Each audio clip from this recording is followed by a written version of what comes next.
Hello, everybody. Thank you for attending the talk today. I do want to thank The Original for hosting this and giving us a chance to talk about the brand and give you guys a little bit of history. As Alyssa said, please ask questions throughout the whole presentation and I'll answer them as best I can at the end. So today's agenda for Anglepoise is the history, cultural relevancy, shift in design, and process at Anglepoise. Some of you may know who we are, and some of you may not, but you've definitely seen us around. So what is Anglepoise? Anglepoise is a British design brand out of the UK. We started in 1932 with George Carwin. Came to the Terry families with their spring idea to create a task lamp that was functional and versatile with just the touch of a fingertip. So in 1855, Herbert Terry & Sons company started in the UK producing springs for all types of functions. It was then when George Carwin came with a design plan as shown here to produce a lamp that was able to be moved with a touch of a fingertip. This lamp has been shown worldwide and we're on every single continent. The lamp that we're talking about is a balanced arm lamp. A balanced arm lamp, sometimes called a floating arm lamp, is a lamp with an adjustable folding arm which is constructed so that the force due to gravity is always contracted by springs regardless of the position of the lamp's arm. As I have here, I have a sample of one. This is our Nighty Mini. This is an iteration that came out. So this one shows the springs here, the arms here, and then the head of the lamp here. I'll get into more detail on that later on in the presentation. As you can see here, the lamps were designed for all sorts of functions with hospitals, surgeries, industry, home, workshop, and garage. This has really helped move the lamp into success across the world in different applications and has been able to be presented in different forms and functions. The lamp, which has a long history, was really produced for a spring suspension system that George Carwin was known for. Originally working with automotive industries to produce spring systems for cars, he became so in love with the idea of the spring lamp and the positions that we use today. As I can pull here, this is one of the springs, as it is my lamp. So very short, taut wound spring that cannot be pulled to the hand, but it is very easy and flexible to move once it's using its counterparts. As you can see on the right, this is the patent that we've had from 1933 with George Carwin and the Terry family, showing all the mechanism points that are used to really adjust the lamp and give it that functionality.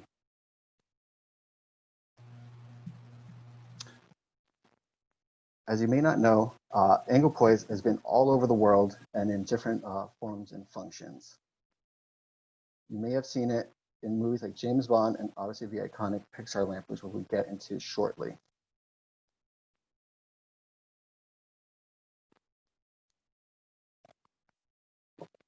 Regardless of the position that you put the Anglepoise lamp, it will stay in that form and function and stay in that position until you adjust it. As mentioned, the most iconic image that you probably have seen the Anglepoise lamp is from the Luxo Jr. video that Pixar produced. This lamp was actually produced by the Luxo company by Jock Jacobson in the 1930s when they produced a trade of sorts to produce the 3-spring lamp versus the 4-spring lamp. This has been an iconic image that's been seen throughout the world, and most people from our generation will know it.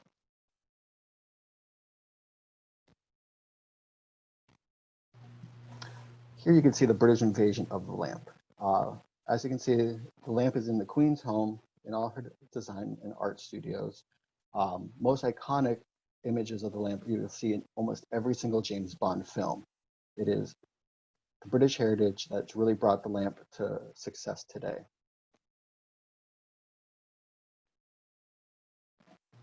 The lamp has also provided light for many of the most creative people in the world. As you can see here, we have Picasso with our lamp, Ron Dahl, Aaron Rad, and Robin and Lucian Day. This lamp has really been meant to work with creatives to produce light in a spot and function to make life a lot easier.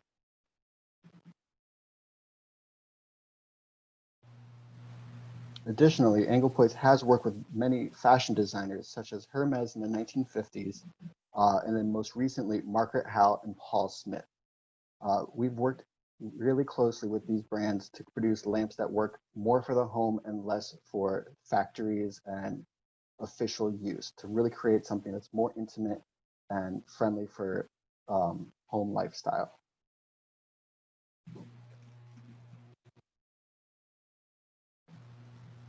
As you can see here, there are many different forms that we have taken, and these are great examples from Paul Smith. On the left, you can see one of our Type 75 giant lamps, which is over 5 feet tall, and then to the right of it are Type 75 standard and Type 75 mini. These are all a different array of functions for home use: desk, bedside table, and even living room. And it's something that we love and cherish about our brand, that we can use it in any form and function throughout the home and be fashionable and a beautiful accessory.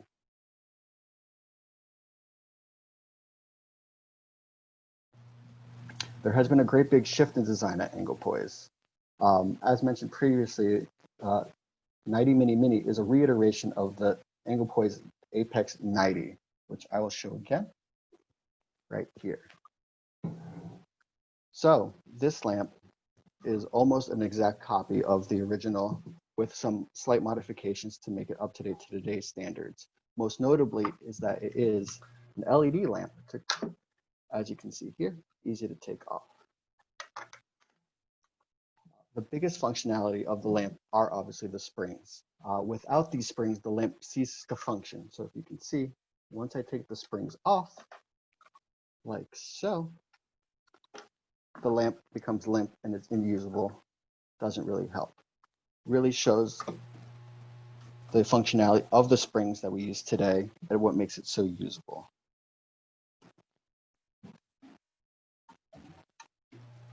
Additionally, all of our lamps do come with a toolkit so that you can update and tighten the springs as they become loose over time in use. Obviously, I'm holding it here, so it's a little bit harder to stay, but it has such movement like this way, that way, and any way you can think of. With the increased technology standards of today, we've definitely moved to LEDs, which we've provided in all of our lamps. So if you can see here, as long as I hold the button, it will cycle through dimming. Hopefully you can see, off and on. And that is something at Anglepoise that we really do care about, is providing a lamp that is more functional for today's standards and eco-friendly to the environment.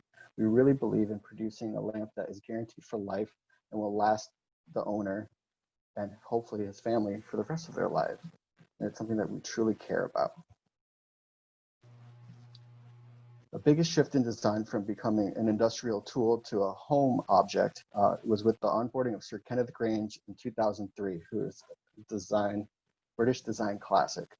He started in 2003 with a Type 3, which is no longer in production, but Type 75 and 1228 is still in production, which I also have right here using today. These lamps have gotten notable fame with Sir Kenneth and have become more of a lifestyle product than previously used before.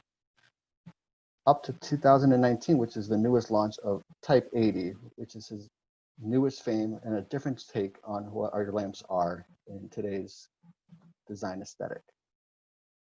What I will show you now is a video that showcases all of our brand's lamps throughout the ages, as well as lamps that we're producing today and their fun functionality.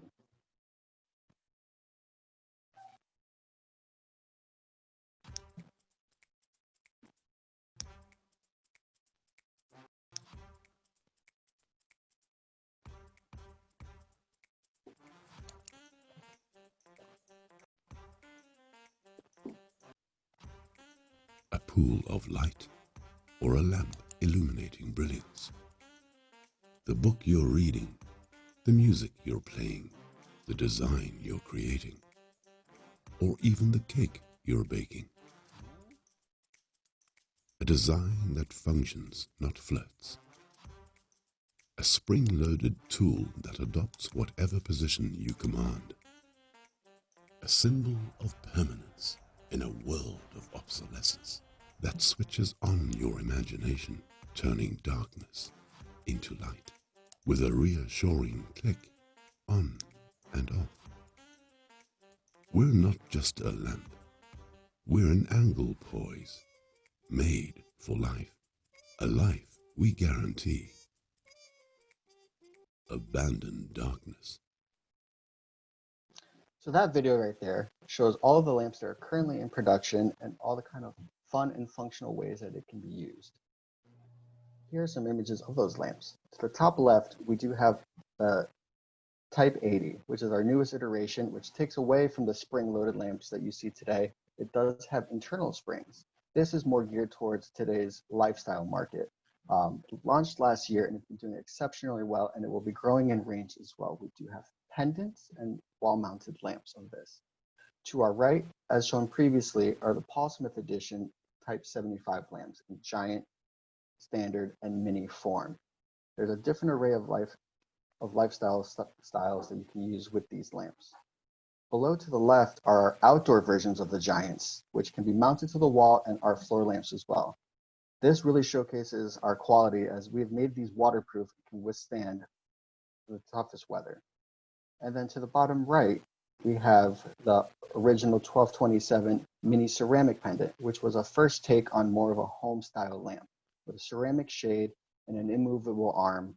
This really just caters towards bedside tables or home offices to just give a more intimate and feminine look.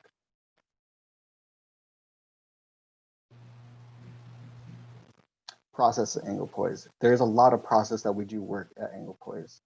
Since we only produce a certain number of products, we try to make them as best as possible and have a different array with the same quality that we've always had. To our left, you can see all the different types of shades and different heat sink styles that we've done, from plastic shades to the ceramic to the steel shades, and then to the most recently Type 75 with that cluster, honey cluster at the top to really diffuse the heat that's produced by LED lamps today. And to our right, you can see one of our outdoor Giants in bright yellow. These we can make in all sorts of colors, and they're still produced in the UK today by our team. There are a lot of small changes, but we do big differences with them. As you can see from these CAD files, we have noticed things over time with our lamps, such as the bases becoming wonky over time from so much movement. With that, we've developed new structures internally to keep them more upright and straight. This in turn creates the lamps that we've produced forever to keep functionality at the highest regard, and for them to be able to be produced over and over again and have the same original style that we are known for. Also, you can see here, we have implemented a lot with cables. Technology has definitely advanced since the start of our company, and we've developed different ways to hold the cables so that there's no fraying or bends in them, so the lamps stay lit for a very long time. This is just a small example of the changes that we do on the small array of lamps that we have, but with the quality that we're producing them, it makes them last much longer. Sorry about that. And then there's another video I'm going to show you now. This is a little bit of the history of what we're doing now to make our lamps last and why we're pushing for this. We believe that we make a product that lasts a lifetime, and it's not something that's just disposable. We are working with our packaging and all the factories that we work in to make sure that there's zero waste, less use of paper products and plastics.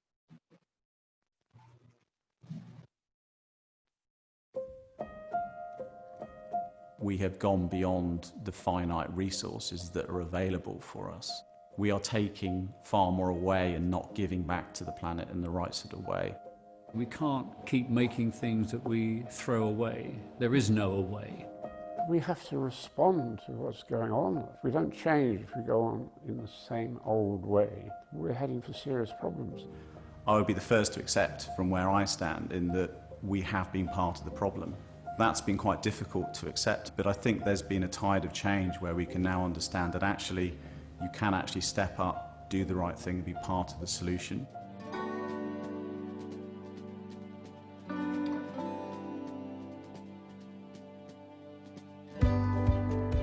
Abandoned darkness is a whole idea that was started when we met with John Hegarty at the garage.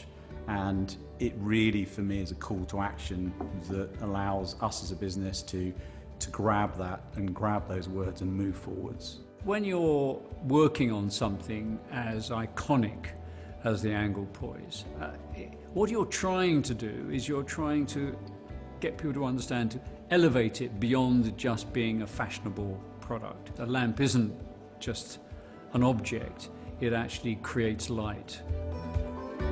Moving from darkness to light is a very powerful image, and in that sense it's movement making. For us at Anglepoise, that's been very important to understand what made us great in the first place. We've got to re-examine the way we perform as companies. You've got to build products that last now. You've got to service them. You've got to keep them going. I don't think we can go on destroying the planet. This isn't about competitive advantage. This is about what is necessary. And I think encouraging other brands, other liking companies to join us, their success will also be our success. The long view philosophy has been created by us at Anglepoise to help us really understand how we can abandon darkness. A big goal for the business is to keep our lamps going. For us, the right to repair is a very important part of increasing the longevity.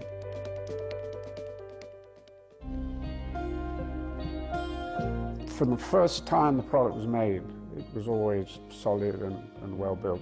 Compared with so many other products and industries, like the motor trade, for instance, where they build in obsolescence. That's one thing we haven't done. We are on a journey now where we will start to map out a whole procedure in terms of improvements, in terms of how we can make our products better, how we can reduce landfill, how we can increase the effectiveness of our packaging. All of those things add up, and we feel by starting this, we will learn on this journey, and we'll learn from others around us on this journey how to approach these things. Business is about cooperation, is about providing something, is about giving something back. And I think that's the future of business. And that's why I think it's so important that Anglepoise are part of that and are leading that charge. Manufacturers, politicians and brands like ourselves need to stop fighting and need to start aligning and working together on solutions. We do fundamentally believe, you can't make excuses for not doing this. This is the time now to get stuck in, make a start, make a change, and then the differences and the improvements will evolve over time.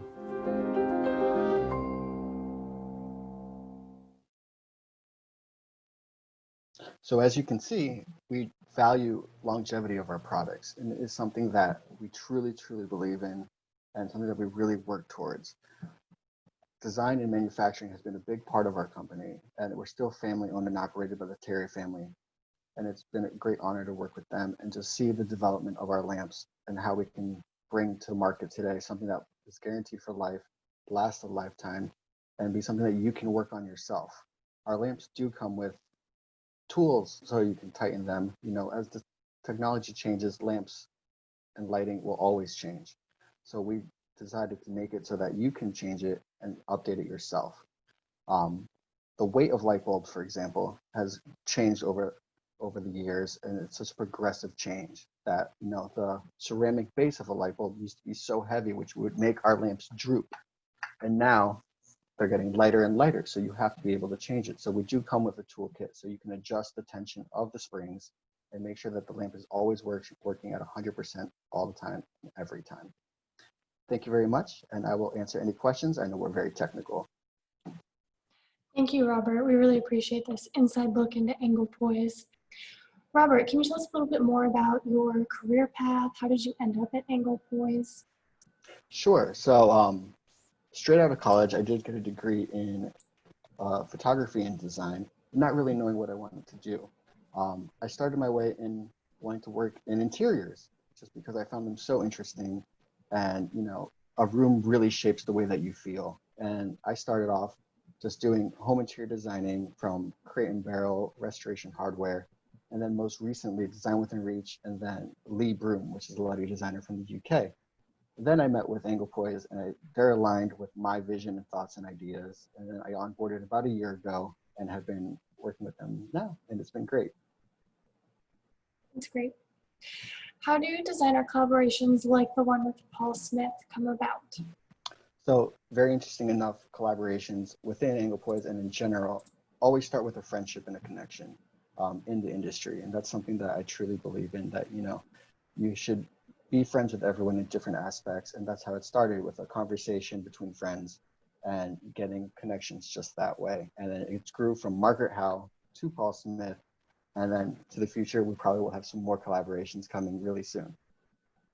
Great, we're excited to see those. Yes.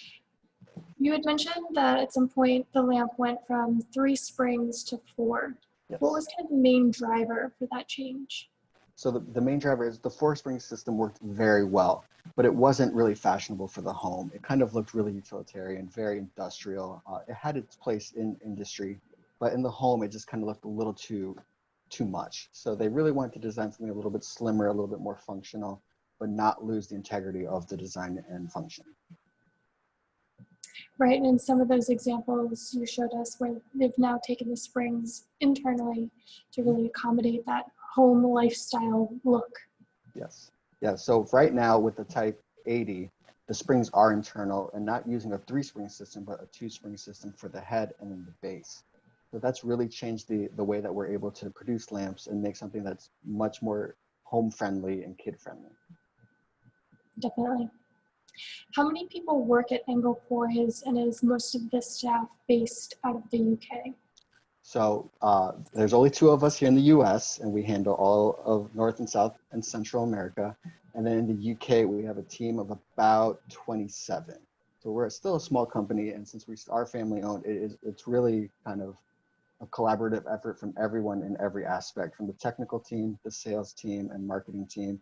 Everyone has a say, and when someone's thoughts are spoken, everyone has some feedback, and it's always good criticism. That's great. You mentioned that there are only 2 US-based team members for Anglepoise. Yes. I know current situation, many students are finding themselves in a remote learning environment, remote collaboration. You having already gone through that even prior to this with collaborating, with the UK team, what advice do you have for communication in a remote environment? Definitely don't be scared to use all platforms. It's something that right now we use Teams, Zoom, Gmail, Skype, and even texting calls. Just being able to get your ideas and thoughts out and collaborate with people, even with time zone differences. I personally will have to work with the California time zone all the way to the UK time zone. So I do stretch out my week, try to figure out what's the best time to talk to everyone, get everyone's opinions and thoughts, and kind of just work that way. So it's just, if you're open to the idea of working with a team remotely, it will grow infinitely for yourself. Before COVID, I was already doing that. And it was kind of the push with staying and working from home that really helped bring that to fruition, making it a lot easier because now everybody has to do it. Obviously, in person is always better, but you shouldn't let that stop you from pursuing any design dreams and goals. Absolutely, great advice. The company has a very specific style and look. Is that ever limiting, or is it what makes the brand the brand? It's a bit of both, I would believe. I think it does make the brand, and it's something that we stand by. We don't want to go and start producing, 100 different styles and variants and then have quality really drop down. I think the really tailored fit that we have and we're working with right now really lets us implement and update all of our products in a 6-month rotation at a time. So when we do get that feedback that something's not working out, or if someone's not happy with something, we can really look into it and see what is a better solution for that. Whether it be Type 75, for example, we used to have the spring, the on-off switch on the cable, and now we've changed it to the top. So now it's a button in place here. Some people did not like that for the home use because they thought the cable looked not too sexy, for lack of a better term. And now it's kind of just put into the design. It functions just as well. The failure rate on it is exactly the same.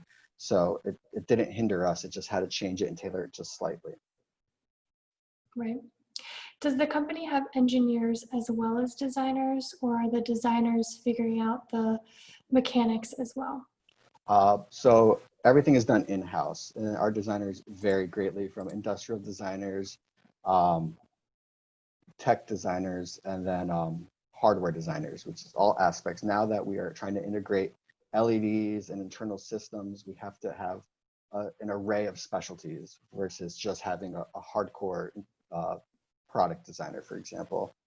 It takes a lot more effort. You know, there's a lot more failure rate when doing production. So to get the final product, it really takes a whole hodgepodge of different people from different backgrounds. Absolutely. I know you've touched on it a little bit, but we have another question about the lamp with the hidden springs. Sure. And I might ask you if you could bring up the slide that has that image, just so all the students can see that as we're talking about it. Sure. So it is the image on the top left, that blush pink. As you can see, there is. So sorry to interrupt you. I don't see your screen. If you want to reshare that.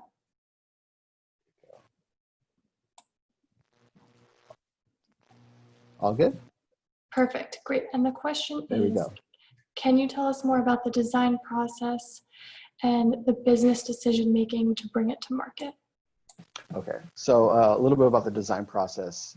We did get a lot of feedback from our lamps saying that they're just a little bit too industrial of a look, which some can agree with. So we decided to take a look at original 1227, which is at the bottom right, and kind of see that design aspect, which doesn't have a lot of movement. And you know, the movement of our lamps is really what makes our lamps have the claim to fame. So if you see on the top left of that blush pink lamp, we have those two hinge points, one right behind the head of the lamp, and then right at the arm.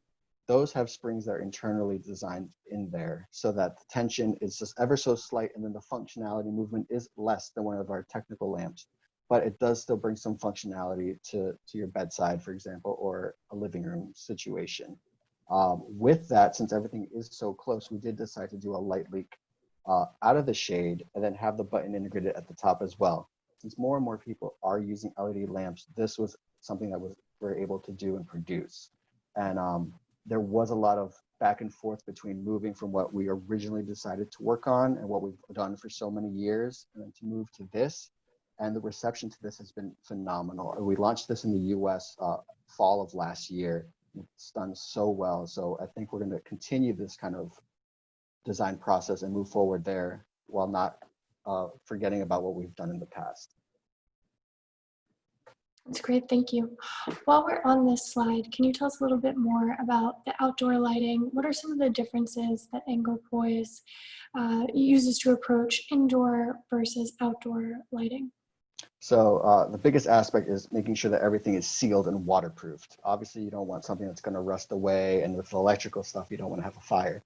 So if this image you can't see, but inside of the actual shade, there is a seal and glass structure that holds the light bulb in place and stops any moisture from touching it. So that really stops the aspect from there, along with all the wiring being water rated, and everything is housed on the inside. So nothing is exposed to the elements. And that really helps it produce for, you know, any sorts of climates. We're in Florida, California, and Hawaii. So those are really wet climates, and we haven't had any issues thus far, knock on wood, with that. And it's something that we do want to keep going and add to the assortment and the range. So right now it is only limited to the type 1227 giants, but in the future, who knows, we might be able to implement that wide to all different arrays and different products. Right. How does the company approach knockoffs and being copied? So that is a big thing. Obviously, being so old as a company, there is a lot of copies and counterfeits going around of the lamp. But at the same time, you know, it is something that it is a tool. It was the first, so we're going to have that. Typically, the only time we ever really have an issue with things like that is when it's almost a one-to-one copy. Obviously, you can't own just the spring arm mechanism because it's now used worldwide with different companies, and we're really happy to see that. And it's just, you know, we have to stay ahead of the curve and kind of keep developing, keep designing what we have, and make something a little bit better and more refined. And you know, it goes on a year-by-year basis, trying to see what we can improve. But we still stand by the spring system, and it's something that we're always going to do. Thank you.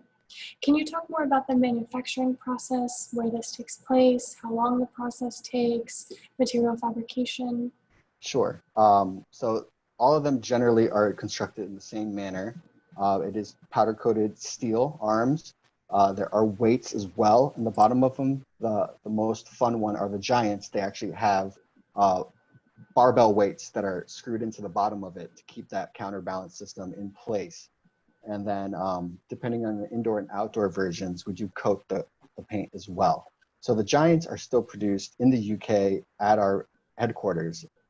So we get to see that whole process go from there. And it takes about 10 to 12 weeks for the US to get one of them.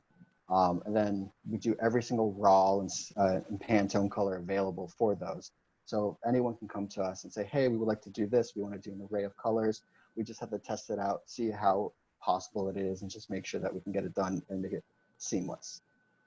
For the smaller products, we do have a different assortment of where they are produced. Currently, some of them are produced in China, but they are produced in factories that have zero waste, which is something that we're really trying to be more and more a part of. So any of the steel, any of the other plastic and components, it's all zero waste, which has come to a little bit of a hard part for us because to get samples, there is no waste for us to make sample pieces. So we'd have to actually create actual product for samples.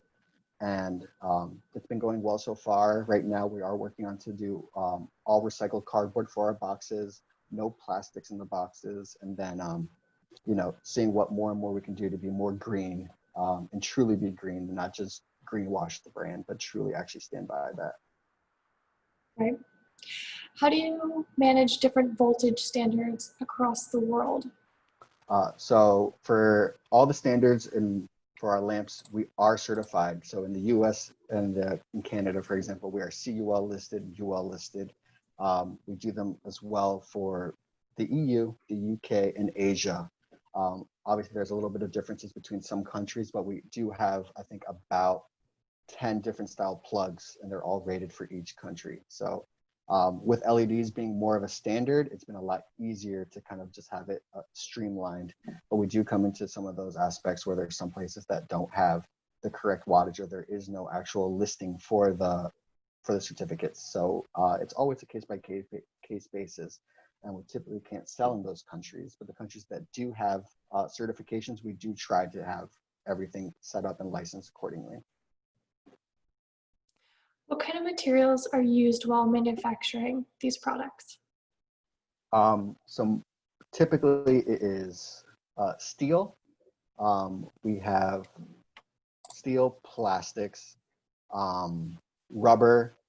The springs can be brass or just full silver finish, and China, ceramic. So only one line of our products do a ceramic kind of milk shade, but everything else is just pure metal.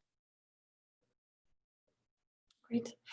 The spring came from the automotive industry and innovated the lighting industry. Are there other examples within Anglepoise of technology jumping industries for innovation, either into your own products or inspired by your products? Sorry, what was the last part? So just talking about the springs being an example of technology in one industry inspiring, technological advances in another. Is there another example of this happening, either where Anglepoise was inspired to bring on that new technology, or that Anglepoise inspired others to take on that new technology? Really, so the springs were already a product that was designed by the Terry family. The fact that they were used for the automotive industry, it was just shy after the creation of the lamp. I wouldn't say that there is much more that we're taking into consideration from other brands for those springs, but the springs definitely were a bigger part in most notably sewing machines way back when they had the lamps built into them. Those springs were actually connected to the top of those machines so that they could bring it down and really see what they were working on. Another one would be for surgical rooms. They were kind of doing these ceiling clusters where all the lamps were pointed down. And this was really to stop fatigue. And And then I think that's what's been moving on now. So if you go to the dentist, you have that big lamp that's kind of you bring down, and they're shining it in your mouth, versus kind of mostly medical applications would be the ones that we've kind of given a part of to be used for, as well as even in the mechanical industry where people have to look underneath machines or go really in depth. Even in World War II, we had in the World War II bombers in the UK, our lamps were in there and they were battery operated. So they're really focusing down on, the maps and not creating so much light that it wasn't causing eye fatigue or strain or giving up people's locations. So it's just many different applications that have been used for the lamp, but I wouldn't say that we've kind of grown in that aspect. It's kind of been primarily for lighting and for functionality of doing something. It's fascinating, all of the uses and applications for it. How does the company approach the iterations and changes they make to such an iconic product? So it takes a lot of work between doing any slight update, like the ones I showed previously, to even doing the base and shade for the cabling. It really has to be something that brings value to the lamp as a whole without creating an upcharge in the product. So we really try to keep our prices for everybody and not make it such a luxury item, and still keep that quality for you to be able to be guaranteed for life. We want to make a product that is not going to fail on you in 1, 5, 10 years. Something that we have actually that goes on that actually brought the guaranteed for life aspect is that we've had people call for lamps for components from like the 60s and the 50s, and we actually do have some of those components still lying around, and we do send them out, and we're just really happy to see that people still have kept those lamps for so long, or have gone to vintage stores and have found them there. Which techniques do you use to trace market trends for the lamp variations? Really right now, it's primarily what is colors. Colors are a big thing right now. Since we don't want to expand the line so tremendously, we're really focusing on, doing, sparkly colors versus matte and shiny, multiple tones, doing, working with products where we did have a line where we're using acrylic versus metal for the shades. Just seeing what the market needs and what's really coming to fruition. So the acrylic shades, for example, really came about for working with children, having something that if it does fall over, A, won't hurt them, B, the shade won't break, and then C, just really be tactile and usable, because at the end of the day, it's something that your hands are touching constantly. I mean, I touch my lamps probably 20, 30 times a day, moving it from my laptop, moving it to a notebook. So really just seeing where it's being used, where people want to use it. Since our MOQ for the Giants is one piece, we can really see where it's being used and applied, and then kind of work there. So if we notice that more and more people are using it for outdoor, we're going to shift our gears towards developing more outdoor products. If it's for the restaurant industry, we want to make sure that the lamps, the finishes aren't going to get soiled by oils in the air or anything like that. So really just trying to think and see what it's being used for, and then the limitations that are already brought to us, and see how we can limit those limitations and bring it to market. Most notably now, with being a more lifestyle brand, we want to do the colors. We want to be able to do something that if you look at it, it has a feminine touch to it. It's not so mechanical. It's more human, if you will. And if you just look at it long enough, it kind of has its own kind of emotions, like the stop motion videos that we have. They just are quirky and fun. That's kind of the biggest thing we've seen. There's been music videos with our lamps in them, and it's just something that we think is just so fascinating. How people use it, it's kind of like it's a tool for you to use. The way you use it is up to you, and if you can find out another way to use it, we'll be more than happy to try to figure it out in the future and try to develop a product that will suit those kind of needs. Right, it's a very personal design. How many colors does the lamp come in? Speaking of colors. Right now, I believe there's about 26 colors. I know we did just discontinue some that we're just retiring, but they all stay within the same family. So we'll do some metal finishes, which would be just silver, black, white, chrome. We're doing the blushes, the blue, different variances of white.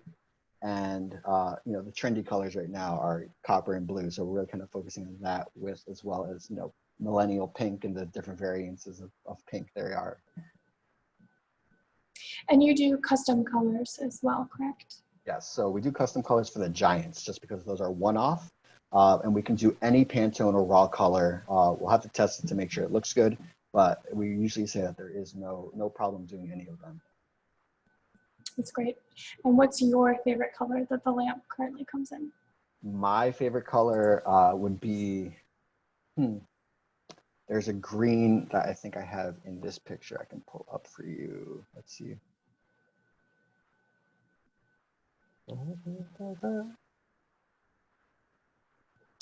It is not on here, but it is the color that is on the Paul Smith top arm, which is that pink. It's a little bit different from the Nighty Type 80, which is more of a blush pink. It's kind of more starstruck. It's actually in my office in New York. I have a huge giant pink lamp, which everyone always thinks is so fascinating. It's hovering over my head all the time, and it really is a showstopper for my little office. So I think the pink one is fun.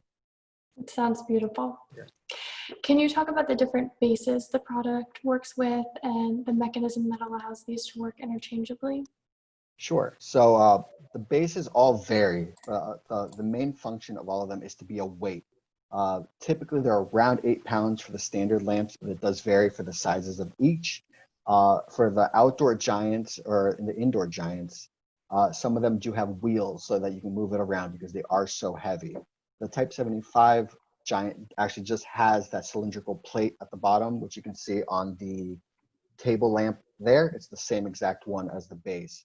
So that one's not as movable. It's more to be kind of, again, a little bit more for the home instead of function, but still has the full functionality. And they're usually just full steel, and that really gives it the weight.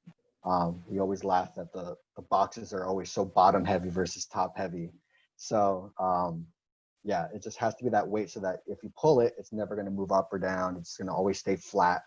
And if it's lifting up for some reason, it just means that your springs are too tight. You just have to loosen them so that it gives it a little bit more freedom and movement. Which I think that segues into the next question. You mentioned that there's a toolkit that the lamp comes with to be able to make those adjustments. Is that true for the internal springs as well? So for the internal springs, it has a different way of adjusting. This is one of the tools. There you go. This is one of the little ones. It comes with 2 of these and an Allen key. This one is really meant for the springs that are out because there's bolts that are on the outside. The other one, you actually have to use an Allen key to go on the inside to tighten and loosen. Again, we're trying to refine it so it doesn't look so mechanical, but everything is adjustable. So even the Nighty Mini, obviously this one doesn't have as full functionality as the other one, but there is these little levers here which you can loosen and tighten to help the movement as well. So we really just try to implement that in all aspects because we know our lamps are meant to get beat up a little bit. They're meant to be used and abused. So everything should always have the toolkit from here on out till 50 years from now. That's great. How does Anglepoise grow its brand and distribution beyond the UK? So it really started off with working with the UK and the EU market. As they're so close by, it was really easy to kind of broaden and grow. And as that need and demand has grown, we were able to kind of just slowly grow out and out and out. And then eventually we did come to the US. And it was a little bit shocking because everyone knows the lamp, but they don't know what the brand is, or they didn't know it was from a single origin. So it's really now is the time that we're trying to bring brand awareness, talk about the lamp. This is the original. This is what's able to do that. And growing up, I had an Anglepoise lamp, and I didn't even know I did. It was only until I started working at the company that I realized shortly after, oh my God, I think I grew up with one of these. Then I looked at photos, and I did have one. So it really is just kind of something that in the interior designer point of view, I really think it comes from movies and images, where we actually play a game at Anglepoise, which we call Spot, which is obviously a play on words with the lamp. But, if you watch any videos on movies on Netflix or YouTube or movies, our lamps are in the background, and we play a game. More and more you notice, we always take a screenshot, post it, and I think that's kind of where people have this kind of intimate relationship with the lamp, because they do know it. They do understand that they've seen it before. They understand that it will look good in a home. And we kind of worked with that for such a long time without really doing any marketing strategy, if you will, to grow the brand. It's only until actually this year that we actually have a TV spot for the first time in the brand's history, right in the UK. So it's amazing what we've been able to do and accomplish without doing that. Absolutely. Looking ahead to the future, what do you think the light source of the future will be? Will it be battery powered? So it is a little bit of probably a mix of everything. So obviously LED is taking over. And when they first came out, the light was so ugly from a light bulb. And now they're so good. They're so warm. They kind of bring back that 2700K color temperature that we're so used to growing up with. Again, I'll pull this one because it's the greatest example. This is actually powered by micro USB and actually works off of a battery pack. So this can be used anywhere, indoors, outdoors, plug it into the wall, plug it into your laptop. Actually, mine's plugged into the laptop right now. So I think battery powered is going to be something that is going to be the focus in the future, obviously with everyone changing over to more of that kind of mentality in the car industry with Tesla, and then just having integrated charging, for example. I wouldn't be surprised if we actually put battery packs in them at some point in the way future. Not that it's something we're doing right now, but I wouldn't be surprised if that's the trend that moves us forward. Yeah, right. Thank you. Continuing on, looking to the future, does Anglepoise ever plan on expanding beyond the lamp or lighting overall? As of right now, I'm not sure. We've worked so long with just working with the lamp, and we've done so well with it that I think we'll just continue doing it. It's kind of something that it's our heritage, as well as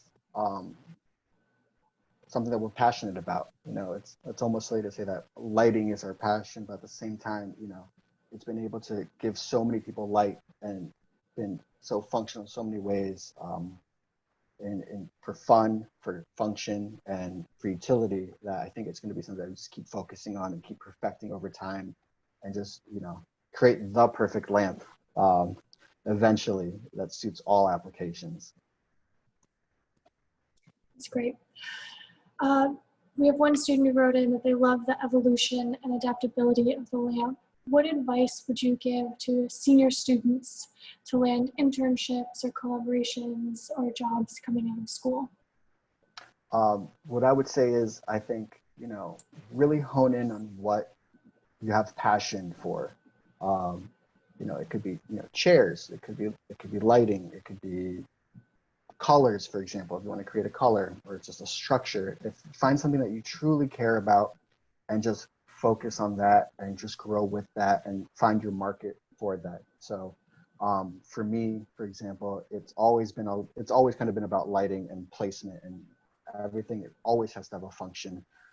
Form is always great, and I always can find beauty in everything, but if it's not functional at the end of the day, it's not comfortable for you, there's really no point in doing it, because if it just looks good and doesn't do anything else, it's very limiting. So I would say work on something that you truly care about, that you think would changes your life personally, and then obviously it will change someone else's life. Absolutely. I think that's great advice. Final question, are there any last words of wisdom that you'd like to leave the students with who've tuned in today? I would say you should just care about what you do, and care about the environment. And you should always strive for creating something that will last a lifetime. When we first started the brand, we didn't think we'd last a lifetime. It started off with springs and turn to lighting, and then to be able to stay in the market, to stay a brand, to stay family owned still and operated is something that I think everyone should strive for. If you really truly believe in something, I think you should keep it for yourself and grow and push it out to the world. So I would say just to do something that you truly love and care about, and make sure that other people will love and care too. That's great. Thank you. Robert, I want to say a huge thank you for coming on today and taking the time to share more about Anglepoise with us. Students, thank you so much for taking the time to tune in today. If you'd like to learn more about Anglepoise, you can visit anglepoise.com or their Instagram at Anglepoise. If you'd like to learn more about The Original Americas, you can visit our website, The Original Americas, or our Instagram at The Original USA. Thank you. Thank you. Bye.